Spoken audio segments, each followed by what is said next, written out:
Assalamualaikum warahmatullahi wabarakatuh sekalian. Selamat datang kembali di channel Rai Konoha. Pada faktanya, pesantren adalah salah satu lembaga produk budaya yang mengantarkan Indonesia itu memberantas buta huruf, yang mengantarkan Indonesia itu ke zaman yang lebih modern.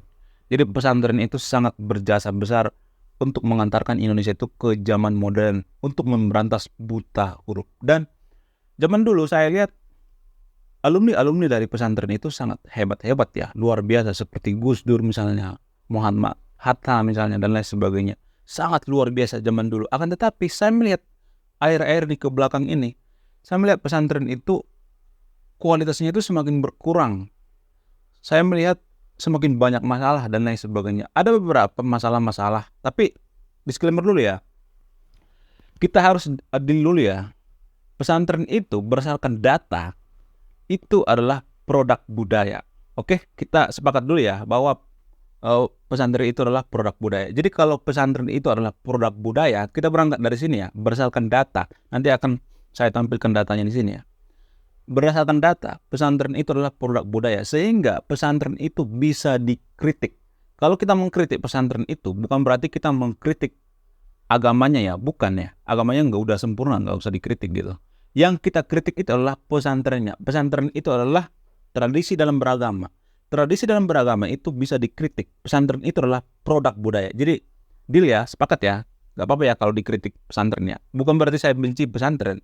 Seperti saya katakan tadi itu, saya sangat mengagumi yang namanya Gus Dur. Saya sangat suka ketauladanan Gus Dur. Saya tidak benci pesantren ya. Justru saya sangat sayang yang namanya pesantren, sehingga saya tidak mau pesantren ini kualitasnya menurun. Saya tidak mau citra pesantren ini tidak baik. Jadi kalau kita mengkritik anak kita, bukan berarti kita benci sama anak kita kan? Karena kita sayang kan? Kalau misalnya anak kita biarkan dia melakukan apa juga, kita biarkan dia melakukan segala macam yang buruk-buruk, kita biarkan, nggak pernah kita kritik, berarti kita tidak sayang lagi kan sama anak kita. Jadi saya mengkritik pesantren di sini bukan berarti saya tidak sayang sama pesantren ya. Oke, dulu ya. Beberapa hari yang lalu saya menemukan informasi ya, konon katanya, ini masih konon ya, konon katanya dalam pesantren itu ada kasus LGBT. Jadi saya terkejut ya, Mas, ini masih konon katanya ya, dan datanya juga saya akan tampilkan di sini ya. Ada datanya gitu, saya tidak asal mangap ya. Dan saya berpikir ya, kok bisa? Apa penyebabnya? Setelah saya meneliti dan memahami, ternyata penyebabnya itu sangat masuk akal, dan saya akan menjelaskan apa penyebabnya. Tapi kita mulai dulu ya. Kenapa pesantren zaman sekarang ini sudah kualitasnya kurang gitu? Kenapa kualitas pesantren seperti sekarang ini tidak seperti yang dulu lagi?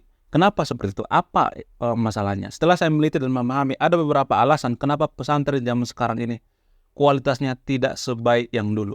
Dan kita mulai daripada kualitas pesantren, alasannya kenapa menurun ya. Kita mulai dari situ dulu. Nanti saya akan jelaskan kenapa bisa terjadi kasus konon katanya kasus LGBT di pesantren. Ada beberapa alasan kenapa pesantren zaman sekarang ini kualitasnya berkurang. Salah satu alasan misalnya karena terlalu kaku dan terlalu banyak hafalan. Mohon maaf ya bagi teman-teman muslim ya. Seperti saya katakan tadi itu, saya sayang sama pesantrennya. Saya sayang sama seseorang itu, makanya saya kritik ya. Jadi gini, pesantren itu kualitasnya itu menurun karena apa? Karena terlalu banyak hafalan. Bukan berarti saya mengatakan hafalan itu tidak penting ya. Hafalan itu juga sangat penting.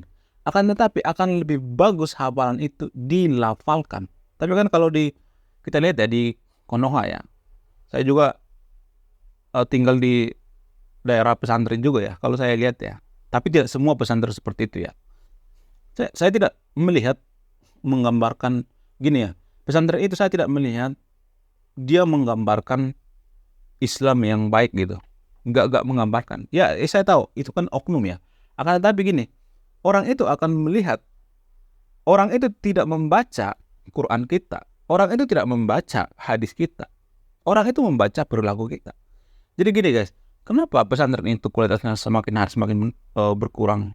Alasan yang paling utama itu adalah karena kebanyakan hafalan dan terlalu kaku. Kasta terendah dalam ilmu pengetahuan itu adalah menghafal. Jadi lebih baik kita memahami daripada menghafal. Saya enggak mau mengatakan bahwa menghafal itu tidak penting, tapi lebih baik kita memahami, menganalisis, mengkritik daripada hanya menghafal tapi tidak dilafalkan. Contoh misalnya, kalau saya lewat dari lingkungan pesantren ya, anak-anak pesantren itu mereka itu naik motor nggak pakai helm, gurung gitu, ngerokok gitu, naik truk gitu, bergantungan ke sana kemari, ikut demo dan lain sebagainya. Jadi saya tidak melihat ya kebaikan di situ. Ya saya tahu itu hanya oknum ya, oknum. Akan tetapi seperti saya katakan tadi itu, orang lain tidak membaca Quran kita, enggak. Orang lain itu membaca perilaku kita. Jadi kenapa pesantren zaman sekarang ini kualitasnya berkurang itu karena terlalu banyak hafalan, dan apa yang dihafalkan itu tidak dilafalkan, tidak dilakukan di dunia nyata. Misalnya dia menghafal kebaikan-kebaikan, kesabaran-kesabaran, ya kan, perilaku yang baik, attitude yang baik. Tapi zaman sekarang saya melihat nggak ada seperti itu, nggak, sangat jarang saya melihat santri yang menggambarkan seperti itu. Ada tapi sangat jarang gitu. Alasan yang kedua misalnya, ulama-ulamanya anti kritik. Ya, padahal kan yang kita kritik itu perilakunya, bukan personalnya. Jadi kalau proses dalam belajar di pesantren itu, kita tidak boleh mengkritik ulama misalnya. Kita bantah gitu. Kalau misalnya kita membantah, terus ulama mengatakan, gak sopan lu sama guru, tahu apa lu tentang ini, tahu apa lu masih ingusan, cuci kaki sana gitu. Kalau ada komentar-komentar seperti ini akan mematikan pola pikir si anak, terutama ulama-ulamanya anti kritik gitu. Kalau misalnya kita mengkritik sesuatu, gitu, tiba-tiba emosi, dikit-dikit marah, padahal kan agama itu mengajarkan kesabaran, ketabahan. Esensi daripada agama itu adalah mengajarkan ketabahan, kesabaran. Jadi selama ini saya melihat oknum pemuka agama itu belajarnya apa? Tradisi dalam beragama, seremonial. Jadi masih kulit-kulitnya saja. Esensi daripada agama itu adalah kesabaran, ketabahan.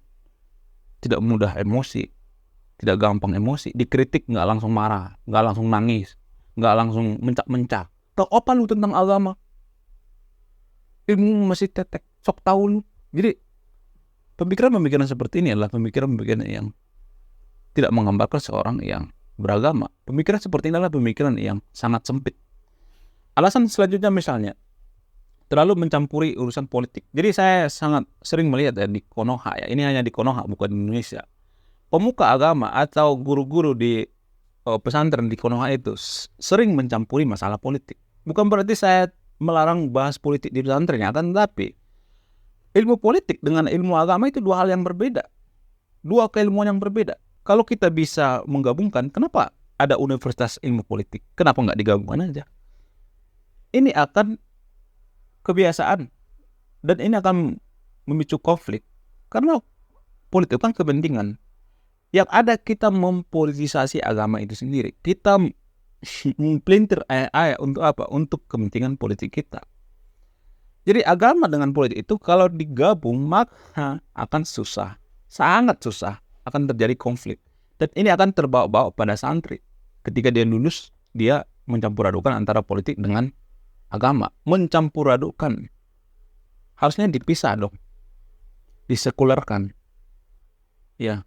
Jadi ini akan berdampak pada kemajuan suatu bangsa. Dan ini akan memicu konflik, memicu gesekan gitu.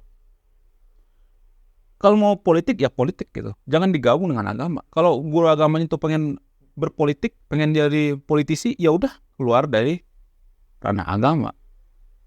Keluar dari mengajarkan tentang yang menggabungkan antara politik dengan agama. Ini akan menjadikan suatu negara itu konflik berkepanjangan. Karena apa? Karena agama dengan politik itu tidak akan pernah bersatu seperti air dan minyak. Alasan selanjutnya misalnya memisahkan antara ilmu akhirat dengan ilmu dunia. Jadi ilmu akhirat dan ilmu dunia itu sebenarnya nggak boleh dipisahin, guys. Kenapa? Karena gini, kita mengajar atau kita misalnya jadi super truck misalnya, atau kita jadi guru atau jadi karyawan apa segala macam. Itu kan termasuk ibadah juga ya. Kita belajar matematika misalnya, bahasa Inggris atau psikologi dan lain sebagainya. Kan di Konoha kan biasanya kan sangat umum kita dengar seperti kalimat-kalimat yang mengatakan, lu jangan belajar psikologi, itu nanti nggak ditanya sama malaikat. Mending kamu belajar ini aja, belajar bahasa Arab gitu, karena itu nanti yang ditanya sama akhirat. Yang nggak jadi masalah juga. Namun yang jadi permasalahan adalah kita meninggalkan tanggung jawab kita di dunia. Kita ketinggalan dalam semua hal. Psikologi kita ketinggalan, teknologi kita ketinggalan, iptek kita ketinggalan. Bahkan yang paling lucu ya, sekarang saya melihat pesantren-pesantren itu seperti terpadu. Jadi siang belajar agama, sorenya belajar ilmu pengetahuan, iptek. Kenapa nggak digabung aja? Karena iptek itu kan ilmu agama juga. Kenapa iptek itu ilmu agama? Karena itulah ibadah kita kepada Tuhan. Kalau kita menciptakan sebuah alat misalnya, kita menciptakan HP misalnya yang berguna bagi kemaslahatan umat manusia, itu kan ibadah kita kepada Tuhan juga. Jadi jangan dipisah-pisah, disiksa gitu. Yang ada murid itu disiksa dari pagi sampai sore itu disuruh belajar, padahal ilmu agama dengan ilmu dunia itu nggak apa-apa digabung. Bukan berarti saya berpihak kepada Kristen ya, apa tuh Katolik ya. Katolik kan agama dengan ilmu iptek itu udah digabung, nggak disekulerkan lagi, digabung, nggak dipisahkan lagi. Karena dalam sekolah-sekolah Katolik, kenapa sekolah Katolik itu lebih maju daripada sekolah Islam? Bukan berarti saya mengatakan semuanya ya. Kita mengambil agregat ya, atau rata-rata ya. Sekolah Katolik itu lebih maju daripada sekolah Islam. Itu pada faktanya. Nanti akan menampilkan data di sini. SMA terbaik itu selalu didominasi oleh SMA Katolik. Jadi kenapa bisa seperti itu? Karena tidak memisahkan antara ilmu dunia dengan ilmu akhirat. Kalau di pesantren saya melihat dipisahkan, padahal kan iptek itu juga ilmu dunia, ilmu akhirat juga. Itu ibadah kita kepada Tuhan. Asal selanjutnya misalnya, karena kita dalam belajar itu ya, di pesantren itu saya melihat ya, terlalu feodal ya. Jadi guru dengan murid itu terlalu feodal gitu. Jadi bersifat kerajaan. Apapun yang dikatakan guru itu nggak bisa dibantah, ditelan bulat-bulat. Apapun mohon maaf ya, mau agak menyeleweng gitu, tetap kita patuhi. Padahal kan mungkin bisa aja gurunya itu agak sedikit psikopat gitu, atau sedikit cakne gitu. Tetap kita nggak komplain. Harusnya kan kita harus komplain, bisa membantah. Kita nggak boleh menelan bulat-bulat apa yang dikatakan guru. Bukan berarti saya mengatakan bahwa kita harus durhaka sama guru ya, bukan itu tujuan saya. Akan tetapi yang dikatakan guru itu tidak boleh kita telan bulat-bulat guys. Karena apa? Karena kita di sekolah itu harus setara, egaliter. Nggak boleh ada sistem feodalistik. Apa yang dikatakan guru semuanya benar. Nggak juga. Guru juga manusia. Bahkan sekarang kita lebih pintar daripada guru. Karena apa? Karena murid itu lebih mengerti yang ada di sosmed misalnya, di Google, pakai chat GPT gitu. Padahal kan gurunya zaman itu kan, zaman bahala kan, boomers atau Get X, rata-rata kan guru di pesantren seperti itu, udah tua-tua. Padahal kan kita bisa membantah apa yang dikatakan guru itu, tapi kita takut. Kalau misalnya kita mengatakan, Pak itu salah, gini segala macam, oh tahu apa lo tentang agama, ilmu masih cetek, ngaji dulu sana. Jadi kalimat-kalimat seperti akan keluar. Kamu belajar dari Google ya, dari YouTube ya. Sebenarnya kan kita belajarnya bukan dari Google atau dari YouTube, tapi dari orangnya, siapa yang ngajarkan di Google atau di YouTube itu, bukan orangnya. Ya bisa aja yang ngomong di YouTube itu adalah seorang profesor, seorang penemu, seorang yang cerdas. Yang di Google itu juga yang menulis itu kan orang-orang yang kredibel. Google itu dan YouTube itu hanya alatnya doang. Bukan berarti kita harus belajar ke Google gitu atau ke benda mati gitu, bukan itu. Lalu yang terakhir misalnya, diduga ada kasus homoseksual di pesantrennya. Sekali lagi ini hanya diduga ya. Mungkin bisa saja para ahli meneliti, ternyata ini terjadi karena apa? Karena keadaan gitu. Karena tidurnya kan satu di